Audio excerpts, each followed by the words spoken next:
जय श्री राम। क्या होती है प्राण प्रतिष्ठा? आखिर मूर्ति के सामने रखा शीशा क्यों टूट जाता है? सनातन धर्म में किसी भी मंदिर में मूर्ति की प्राण प्रतिष्ठा करना एक महत्वपूर्ण अनुष्ठान होता है और इसे विशेष माना जाता है। ऐसा माना जाता है कि प्राण प्रतिष्ठा के बिना मूर्ति पूजन अधूरा होता है और बिना प्राण प्रतिष्ठा के कोई भी मूर्ति पूजा के योग्य नहीं होती है। आइए जानते हैं कि प्राण प्रतिष्ठा क्या होती है और किस प्रतिमा की प्राण प्रतिष्ठा क्यों की जाती है। सनातन धर्म में मूर्तियों की प्राण प्रतिष्ठा करने से और ईश्वर की पूजा करने से लोगों को भय से मुक्ति मिलती है, सभी बाधाओं से मुक्ति मिलती है और कष्टों को दूर करने का मौका मिलता है। यही नहीं, शांति की तलाश में भी भक्त ईश्वर की शरण में प्राण प्रतिष्ठित मूर्ति की पूजा करते हैं। मूर्ति की प्राण प्रतिष्ठा से व्यक्तिगत जीवन से बाधाओं को दूर करने का मौका मिलता है। प्राण प्रतिष्ठित मूर्ति की पूजा करने वालों को रोग दोष से भी मुक्ति मिलती है। अयोध्या में बने भव्य राम मंदिर में रामलला की प्राण प्रतिष्ठा संपन्न हुए कई दिन हो चुके हैं, लेकिन इसके बाद भी तमाम लोग इस प्रक्रिया के बारे में जानने के लिए बेहद उत्सुक हैं। बड़ी संख्या में लोग यह जानना चाहते हैं कि क्या देवी देवता की मूर्ति की प्राण प्रतिष्ठा के दौरान उनके सामने रखा शीशा टूट जाता है। अगर ऐसा होता है तो इसकी वजह क्या है? ज्योतिषाचार्यों की माने तो प्राण प्रतिष्ठा होने तक भगवान की मूर्ति की आंखों को पट्टी से ढका जाता है और फिर कई दिनों तक वैदिक मंत्रोच्चारण होता है। इसकी वजह से मूर्ति में दैवीय ऊर्जा आ जाती है और आंखें खुलने पर उस ऊर्जा से शीशा टूट जाता है। इसे भगवान की महिमा माना जा सकता है। भगवान की मूर्ति की प्राण प्रतिष्ठा की पूरी विधि होती है और कई दिनों तक पूजा पाठ व वैदिक मंत्रोच्चारण किया जाता है।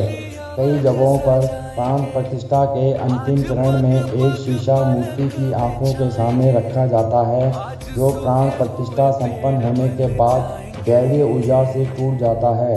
शास्त्रों की माने तो मूर्ति की आंखों को प्राण प्रतिष्ठा तक पट्टी से ढक दिया जाता है और करीब एक सप्ताह तक पूजा पाठ और मंत्रोच्चारण किया जाता है। पूरी विधि विधान से पूजा करते हैं तो मूर्ति के अंदर विशिष्ट ऊर्जा आ जाती है।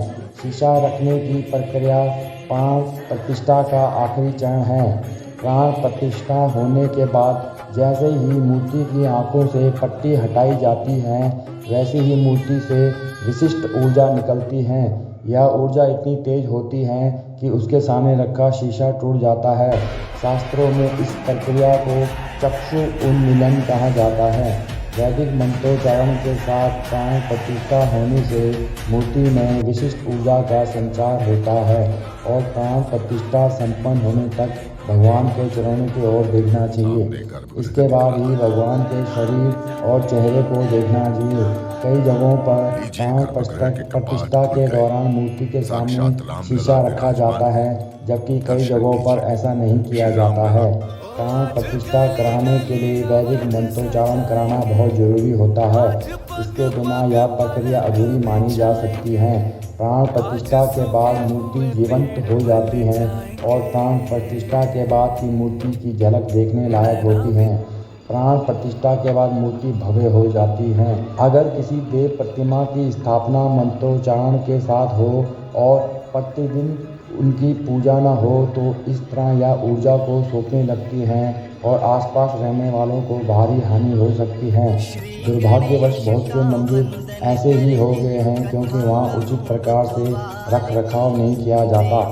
इसी तरह हजारों साल पहले 12 ज्योतिर्लिंग हमारे ऋषि मुनियों और महापुरुषों ने प्राण प्रतिष्ठित कर दिए और वह अभी तक चले आ रहे हैं। तो उम्मीद है दोस्तों, आपको सनातन धर्म के बारे में जानकर बहुत गर्व महसूस हुआ होगा। जय श्री राम।